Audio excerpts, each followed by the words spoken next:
I hope आप सब खैरियत से होंगे। अब हम थोड़ा-सा प्रैक्टिकल पार्ट अपने उसका एक और करते हैं कि डिकंटामिनेशन या सैनिटेशन आप अपने माइक्रोबायोलॉजी लैब के अंदर कैसे करते हैं और इसके अलावा वेस्ट मैनेजमेंट आप कैसे करते हैं। तो हमारा टॉपिक है लेबोरेटरी डिकंटामिनेशन एंड वेस्ट मैनेजमेंट। डिकंटामिनेशन क्या होता है कि जब आप माइक्रो ऑर्गेनिज्म को सर्टन लेवल के ऊपर रिमूव कर देते हैं कि वो ह्यूमन के लिए इन्फेक्शियस ना रहें या डिजीज कॉजिंग ना रहें, तो उसे डिकंटामिनेशन करते हैं। इनके एक सर्टन अमाउंट तक आप माइक्रो ऑर्गेनिजम्स को रिमूव करते हैं, जहां जाकर वो अपनी इन्फेक्टिविटी की सलाहियत को खो देते हैं। स्टेरिलाइजेशन क्या होता है? Absolutely removal of all micro organism, के तमाम माइक्रो ऑर्गेनिज्म का एब्सोल्यूट रिमूवल कर दिया जाए। डिकंटामिनेशन एजेंट जो यूज होता है वो आमतौर पर 0.5% सोडियम हाइड्रोक्लोराइड सॉल्यूशन को आप यूज करते हैं अपनी लैब के अंदर। इसमें आप क्या करते हैं, जो से आपकी हाउस होल्ड ब्लीच है, जो ब्लीच, इसकी आप मिक्सिंग करते हैं। 1 पार्ट ब्लीच का लेते हैं, 9 पार्ट आप डिस्टिल वाटर का लेते हैं। इसे आप डेली प्रिपेयर करते हैं और उसको क्लियरली लेबल करते हैं। लेबलिंग के ऊपर आपका एजेंट का नेम, आपकी कॉन्सेंट्रेशन और डेट ऑफ प्रिपरेशन होनी चाहिए। उसे फ्रेशली डेली आप प्रिपेयर करते हैं। जब आप डिकंटामिनेशन परफॉर्म कर रहे हो तो आपको क्या पहनना चाहिए? एरिया डिकंटामिनेशन के लिए ग्लव्स होने चाहिए, पूरा आपको कवर होना चाहिए। आपके रबर के बूट्स या शूज लेबोरेटरी होने चाहिए और फेशियल प्रोटेक्शन होनी चाहिए, जैसे गोगल्स हो जाते हैं आंखों के ऊपर, आपकी फेस शील्ड या रेस्पिरेटर आपका यूज होता है। इक्विपमेंट्स और सप्लाई डिकंटामिनेशन के लिए भी आपको ग्लव्स चाहिए होते हैं, टोटली अपने आप को कवर करना होता है, डेडिकेटेड लैब शूज चाहिए होते हैं और फेशियल प्रोटेक्शन चाहिए होती है। What should be decontaminated? किस चीज को आपने लैब के अंदर डिकंटामिनेट करना है? लेबोरेटरी वर्क सरफेस को करना है, जैसे टेबल वगैरह होगी। लेबोरेटरी इक्विपमेंट्स को करना है, जैसे कि सेफ्टी कैबिनेट हो गए, सेंट्रीफ्यूज हो गई, वोर्टेक्स मिक्सचर हो गया, वगैरह वगैरह। लेबोरेटरी सप्लाईज को करना है, जैसे कि बूट्स जो आपने आगे जाकर पहनने हैं उसको। Supplies from the BSc, BSc stand for the biological safety cabinets, उसके अंदर जो चीज़ें आएंगी, ट्रांसपोर्ट बॉक्सेस, पीपीई वगैरह। पीपीई का आपको पता है, पर्सनल प्रोटेक्टिव इक्विपमेंट होता है। डिकंटामिनेशन आप कैसे परफॉर्म करते हैं? लेबोरेटरी वर्क सरफेस के लिए आपने अम, सबसे पहले डिकंटामिनेटिंग एजेंट जो हमारा 0.5% सोडियम हाइड्रोक्लोराइड है उसे अप्लाई करना होता है। फ्लोर के लिए आप मोब, जो सा आपने कभी ये टाकी घर में दी हो, उसके साथ वो मोब होता है, मोब सोकर यूज करते हैं। उसको आप मोब को लेके उसे सॉक कर देते हैं अपने सोडियम हाइड्रोक्लोराइड के अंदर और फिर से अप्लाई कर लेते हैं फ्लोर के ऊपर। टेबल्स वगैरह के लिए आप क्या करते हैं, आपके पास एक एब्जॉर्बेंट, सोक एब्जॉर्बेंट होता है। कभी आपने देखा होगा, कुछ अगर कभी आप सैलून के ऊपर गए हैं तो वहाँ वो रिमूव करने के लिए, क्रीम वगैरह रिमूव करने के लिए एक एब्जॉर्बेंट होता है रबर टाइप, उसे कहते हैं सोक एब्जॉर्बेंट। उसे आपने सोक कर देना है, उस एब्जॉर्बेंट को आपने सोक कर देना है अपने 0.5% सोडियम हाइड्रोक्लोराइड के अंदर और फिर से जेंटली उसके ऊपर स्प्रेड कर देना है अपनी सरफेस के ऊपर। उसे 10 मिनट देने हैं वहाँ करने के लिए और फिर उसे आपने वाइप ऑफ कर देना है। लेबोरेटरी इक्विपमेंट्स जैसे बीएससी, मैं आपको बता चुका हूँ बीएससी क्या होती है। ये सेफ्टी कैबिनेट है, बायोलॉजिकल सेफ्टी कैबिनेट है। इसके अंदर आपने जो से आपने इक्विपमेंट्स का मैनुअली चेक करते हैं प्रोसीजर के लिए, फिर आप उसे डिकंटेमिनेट करते हैं वही 0.5% सोडियम हाइड्रोक्लोराइड के लिए। इसको भी आपने अगर सरफेस आपकी एक्सपोज हुई है इन्फेक्शियस एजेंट के लिए तो आपने उसको अलाउ करना है 10 मिनट वहाँ अपने डिकंटामिनेंट को।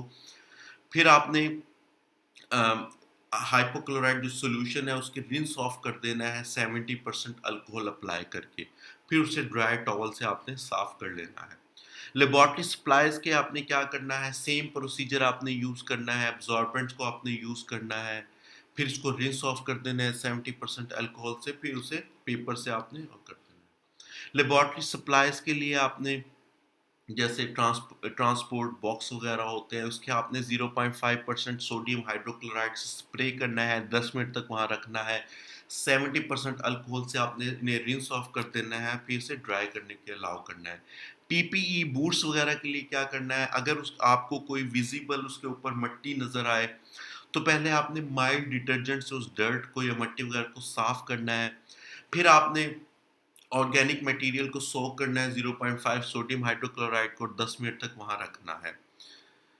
अ, अगर ये नहीं है, आपके पास मट्टी वगैरह वहां नहीं लगी हुई है, तो आपने सिंपली उसे स्प्रे कर देना है 0.5% सोडियम हाइड्रोक्लोराइड से 10 मिनट तक, फिर उसको वहां रखना है। 70% अल्कोहल से उसको साफ कर देना है और फिर उसे ड्राई करने के लिए छोड़ देना है। ये डीकंटामिनेशन आप कब कब परफॉर्म करते हैं? लेबोरेटरी वर्क सरफेस के ऊपर से फ्लोर वगैरह है, आफ्टर द वर्क, आफ्टर जब आपकी ड्यूटी खत्म हो जाती है और जब आपका काम खत्म हो जाता है। और अगर आपके कोई अननोन कंटेमिनेटेड वहां कोई नॉन कंटेमिनेशन आई है, तो आपने इमीडिएटली उसे करना है फौरन। Laboratory equipments before and after work, या कंटेमिनेशन हो तो फौरन। Laboratory supply before and after work, या जब आपके ये आइटम्स ट्रांसपोर्ट होते हैं उसके बाद भी। पीपीज वगैरह को आफ्टर यूज आपने डिकंटेमिनेट करना है। ये डिकंटेमिनेशन का प्रोसेस कौन करते हैं? ये ट्रेन्ड मेडिकल टेक्नोलॉजिस्ट या लेबोरेटरी प्रोफेशनल्स करते हैं। वेस्ट मैनेजमेंट, तमाम वेस्ट को अलहदा करना होता है। उनकी जैसे ही वो प्रोड्यूस हुई हैं, आपने उनको अलहदा करना होता है। जैसे कि शार्प नीडल्स हो गई, पिपेट्स हो गई, इनको आपने इमीडिएटली एक कंटेनर के अंदर डाल देते हैं। कंटेनर के अंदर डिकंटामिनेटिंग एजेंट होता है, वो पहले से आपने डाल रखा होता है, और उसका वॉल्यूम डिकंटामिनेटेड जो एजेंट है उसका वॉल्यूम 2/3 से ज़्यादा नहीं होना चाहिए। तमाम solid non sharp infectious waste को आप प्लेस कर लेते हैं एक लीक प्रूफ वेस्ट बैग के अंदर। अ, इनके अंदर क्या कुछ आ सकता है? स्वैप भी आ सकते हैं, पेपर टॉवल्स भी आ सकते हैं, और पर्सनल प्रोटेक्टिव इक्विपमेंट्स भी आ सकते हैं। All containers should be visibly labelled, उन्हें लेबल जरूर करना है, लीक प्रूफ होना चाहिए और सील कर देना चाहिए ट्रांसपोर्टेशन से पहले। विजिबल लेबल इसलिए होना चाहिए ताकि उसको जो लोग भी एंटर हो उन्हें पता हो कि ये वेस्ट मटेरियल है। लीक प्रूफ इसलिए कि अगर वो लीकेज कर रहा होगा, तो एक तो आपका डिकंटामिनेट एजेंट बाहर आएगा, दूसरा अगर उन नीडल्स वगैरह के साथ कोई इन्फेक्शियस एजेंट लगा हुआ है, तो वो कंटेमिनेट कर सकता है आपकी लैब को। आपने पीपी पर्सनल प्रोटेक्टिव इक्विपमेंट पहनना है लैब के वेस्ट को डील करने से पहले, जिसके अंदर आपके रबर ग्लव्स हो सकते हैं, कवरऑल होना चाहिए, रबर बूट्स होने चाहिए, और फेशियल प्रोटेक्शन होना चाहिए। आप आपने कभी भी लेबोरेटरी वेस्ट को अगेंस्ट योर बॉडी नहीं होल्ड करना।